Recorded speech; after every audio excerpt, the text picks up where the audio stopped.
Грек өркениеті бастауын қайдан алады? Троя соғысы, іші спартандық, сәулет өнері, поэзия, философия бұның барлығы кейін болды. Ежелгі Грекия екі өркениеттен басталды. Крит және Микен. Крит Еуропаның алғашқы өркениеті. Оны 19 ғасырда британдық археолог Артур Эванс ашты. Ол бірінші болып Кностағы сарайды қазып алды.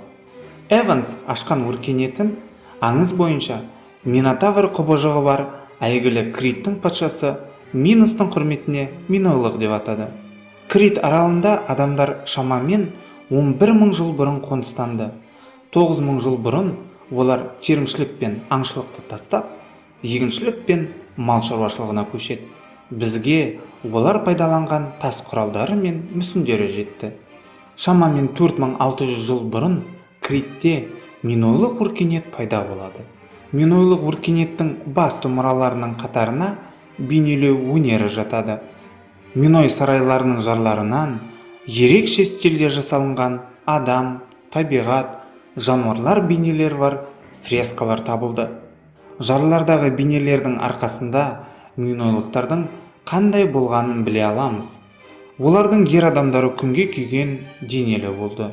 Шотландықтардың килтіне ұқсас юбка киді. Ал әйелдері ашық түсті көйлектер киіп, әртүрлі әшекей бұйымдар тақты. Фрескадағы суреттерде әйел адамдар ер адамдарға қарағанда үлкен қылып бейнеленген. Ғалымдардың пайымдауынша, бұл минойлықтарда матриархаттың болғандығының белгісі. Біздің заманымызға дейін 3000-2000 жылдары Миной өркениеті дағдарысқа түседі. Көптеген елді мекендер мен сарайлар бұзылады, бірақ кейін қайта жаңғырады. Біздің заманымызға дейін 1900-1700 жылдар аралығында Кнос, Фест, Закрыс және Маллияда сарайлары бар жаңа елді мекендер пайда болады. Бұл кезеңде Минойлық өркениет өз дамуының шырқау шегіне жетеді. Сарайлар үлкейіп, зәулім ғимараттарға айналады.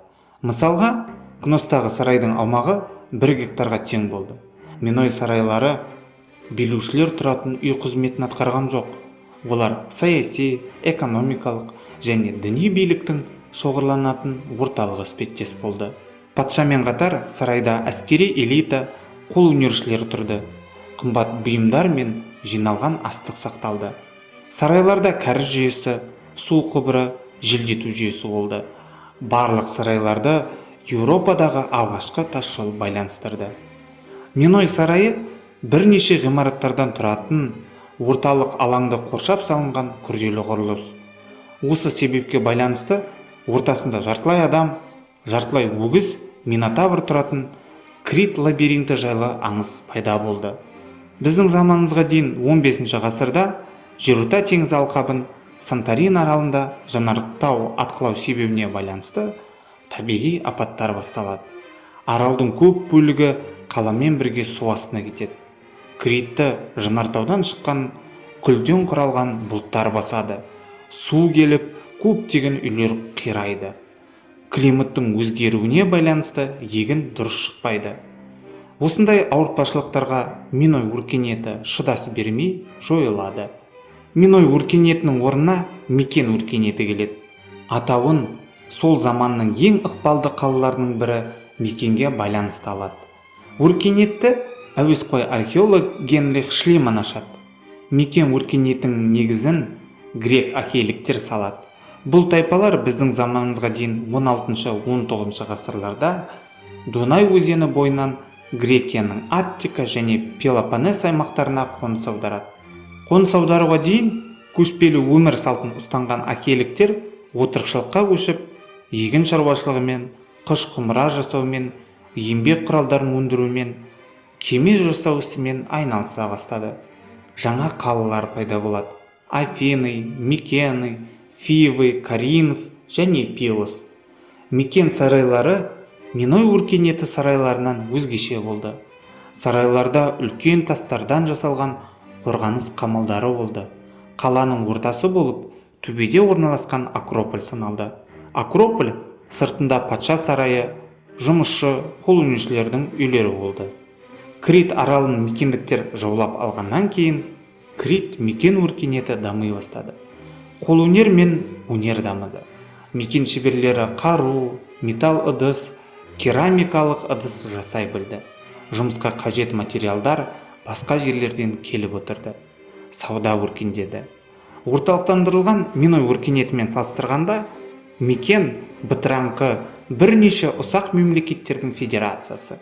Біздің заманымызға дейін 13 ғасырда мекен полистері мен бай қуатты Троя қаласының арасында соғыс басталды. Бұл соғыстың аңыз түріндегі нұсқасы бәріне Гомердің Одиссея және Илиада шығармалары арқылы таныс. Бірақ 19 ғасырдың аяғына дейін бұл автордың ойдан шығарған туындысы деп саналды. Бұны Генрих Шлеман алдымен Трояны ашып, кейін оның қарсыласы Микены қаласын тапқаннан кейін өзгертті. Ғылыми зерттеулерге сәйкес, Микен мен Троя арасындағы соғыс біздің заманымызға дейін 13 ғасырдың аяғында болды. Бірақ бұл соғыстың басталуына Гомердің нұсқасындағыдай троялықтардың Елена патшайымды ұрлауы емес, Босфор бұғазын бақылауда ұстау үшін басталды. Қазба жұмыстары гректер Трояны ұзақ уақыт бойы қоршауда ұстаған көрсетеді. Қаланы қоршауда үзілістер болып тұрды. Бірақ бірнеше жылдан кейін мекендіктер қайтып келіп, Трояны қайта қоршауға алды. Осы жолға қаланы алу талпынысы сәтті аяқталды. Мекендіктерге жеңістің жемісін көруге мүмкіндік болмады. Себебі біздің заманымызға дейін 14-13 ғасырларда Грекия жеріне акейліктердің алыс тумалары Дори тайпалары басып кіреді. Мекен өркениеті өмірін тоқтатады. Дориліктер Пелопоннес пен Аттиканы жаулап алады. Көптеген қалаларды қиратады. Тастан жасалған қамалдары бар қалалардың бұрынын ағаш шарбақтары бар ауылдар басты. Тіпті жазудың өзі жоғалады. Тек жүздеген жылдардан кейін грек өркениеті қайта өркендей бастайды. Бірақ бұл басқа бейненің тақырыбы болмақ.